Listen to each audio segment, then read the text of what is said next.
Прочети го, само ако имаш време за Бога.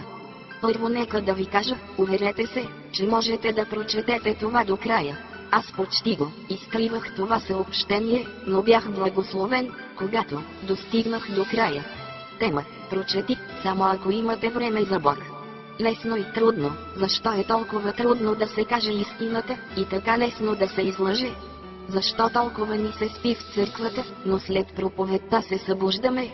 Защо е толкова трудно да се говори за Бога, и така лесно говорим мръсни неща? Защо е толкова скучно да четем християнска литература и ни е толкова забавно да преглеждаме списания с лошо съдържание? Защо е толкова лесно да изтрием съобщения за Бог и да препращаме мръсни съобщения? Защо църквите и храмовете са станали по-малки, а барове и клубове нарастват по размер? Предаваш ли се? Мисли, ще го изтриеш ли или ще го препратиш? Само не забравяй, че Бог те наблюдава. Молитвено колело, нека видим дали дяволът може да спре това. Значението на молитвеното колело е, когато получите това съобщение, да се молите за човека, който ви го е изпратил. Това е всичко, което трябва да направиш. Няма прикачени файлове и тъна, това е много мощно. Ще те помоля, не спирай това колело. От всички възможни подаръци молитвата е най-добрата. Тя не струва нищо и носи прекрасни награди. Нека Бог да ви благослови и да ви пази. Ако това не успее тронне човек, нищо няма. Това послание е истинно. Надявам се, че ще бъдете благословени, като мен, след като прочетете следната история. И все пак аз се чудя колко много хора изтриват това съобщение само като прочетат заглавието. Един ден Сатана и Исус разговаряха.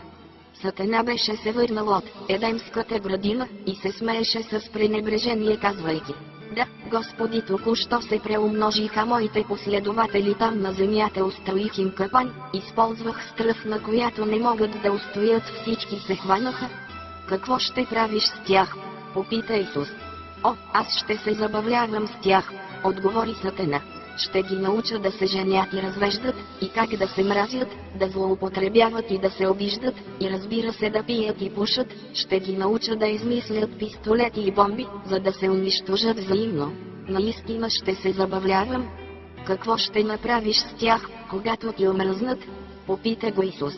Ох, ще ги убия, каза Сатана с поглед пълен на омраза и гордост. Колко искаш за тях? Попита го Исус. Ах, ти не ги обичаш тези хора. Те не са добри. Защо ти са? Ти ще ги вземеш и те ще те намразят, ще ти се изплюят в лицето, ще те прокълнат и убият. Ти не би искал такива хора? Колко? Попита Исус отново. Сатана погледна Исус и подигравателно отговори: всичката ти кръв, сълзите ти и живота ти. Исус каза: готово. И така той плати исканата цена. Бележка. Не е ли смешно колко лесно е да се презира Бога и после да се питаме, защо светът отива към ада? Не е ли странно как някой може да каже: аз вярвам в Бог, и да продължава да следват Сатана? Не е ли странно да изпращаме хиляди съобщения с вицове чрез електронна поща, които се разпространяват мълниеносно, но когато започнем да изпращаме съобщения, които се отнасят за Бога, хората си мислят два пъти, преди да го споделят? Не е ли странно, че когато дойде време да препратиш това съобщение, няма да имаш смелостта да го изпратиш на всички абонати от твоя списък, защото не си сигурен в това, което ще помислят хората за теб? Не е ли смешно, че хората се тревожат повече за това, което другите мислят за тях, отколкото какво Бог мисли за тях? Аз се моля за всеки, който изпрати това съобщение, до всички получатели от твоята адресната книга. Те ще бъдат благословени от Бога по специален начин.